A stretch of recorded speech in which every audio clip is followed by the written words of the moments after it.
Welcome, everyone, to Coleman Report Live, April 29th edition. We have Katie Witzarki, our editor, as well as Bob Judge, founder of Government Loan Solutions. How you doing, Bob? Doing well, Joe. How you doing? I'm good. You're going to give us an update on the secondary market. We're going to publish these prices later today, but go ahead and tell us what's going on with the secondary market. Sure. Basically, we're definitely seeing a nice recovery in the market.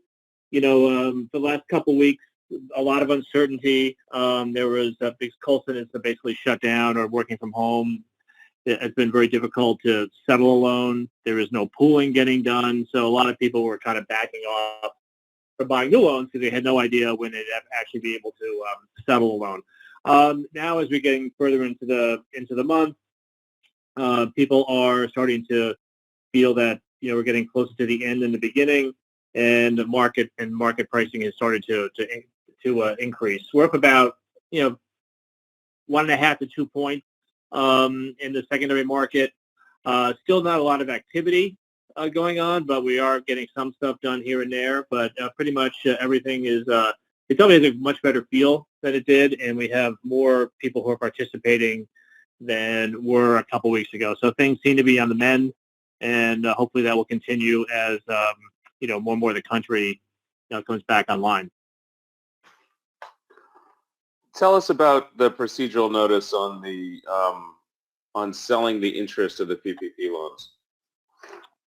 Sure. I mean, there's not a lot going on there. One thing I have heard, and everything, please anybody who acts upon what I say, please double check with the SBA or others, because there's still a lot of uncertainty. There's no definitive answer. But one thing I've heard is that since this is not a 7A loan, it does not have to flow through Coleman.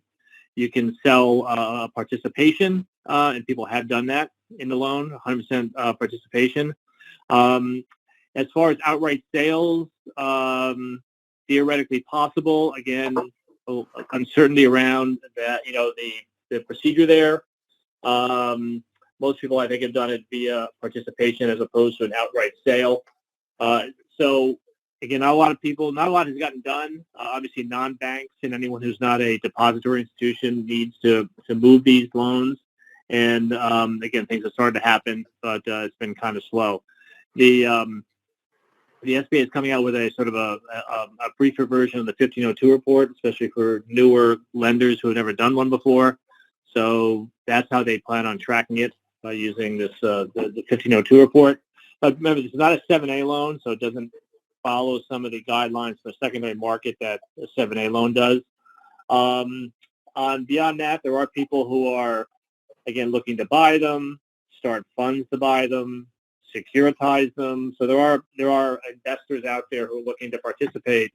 Right now, it's more or less trying to A, find those who wish to sell, and B, find a way that you can buy them without having any future issues with the SBA or Treasury from a legal perspective.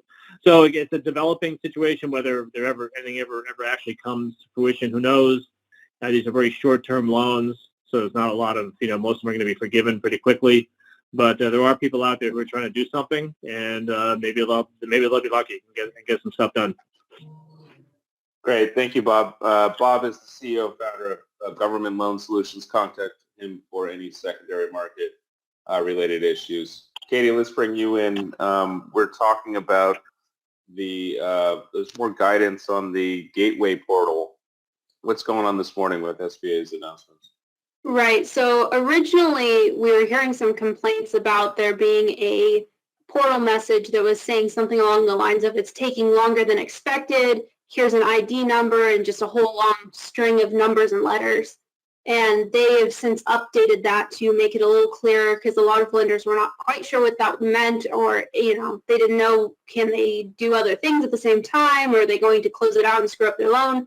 So they have updated that now. So there's essentially 4 screens really, but 3 main screens now that will tell you whether your application is in process of being submitted, whether you're going to need to try again, or whether your application actually was submitted and approved. So there's about a 15-minute long wait. This could be shorter. It's not going to be longer, though. If it is longer, then it's going to time out, and you will be prompted to redo that. Most of these screens are now very intuitive. You'll know what they're talking about when you see them. After that 15-minute screen ticks down, you're going to either get the please try again or the application submitted. If it has been approved and submitted, you're going to get an email with the information about that. Then it's going to prompt you to try again. Then there's a fourth screen that's possible as well, which is going to be an error. What they were saying is if there's an error, it's going to tell you what the error was and how you should fix it. So an example would be if you had the wrong number of numbers in a zip code, then it's going to tell you to go fix that, and then you can try. We are going to have John Riosti on tomorrow from American Banker. He gave us a great update, basically telling us that the window of the second round is 96 hours or so, right, Katie? It's going to go through Friday, pretty much.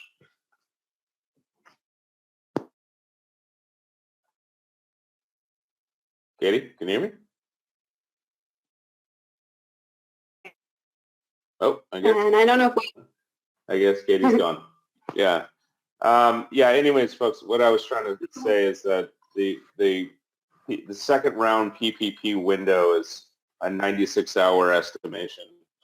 And John Riosti from American Banker is going to give us another Thursday update, which changes rapidly. So, Katie, if you're still here, can you hear us? I don't know. Can you hear me? Yeah, we got you. Can you give us your update on the new interim final rule on disbursements that came out today or this morning? Or yes, this morning. Okay, good. So this morning we got the new interim final rule on disbursements. It's very easy to read. I think there's only really 2 pages you have to follow. The first talks about can a borrower take multiple draws from a PPP loan and thereby delay the start of the 8-week covered period? The answer is no, you can't. Yeah, can't do that. The lender must take a one-time full disbursement of the PPP loan within 10 calendar days of the loan's approval. And the loan is considered approved when it receives a loan number.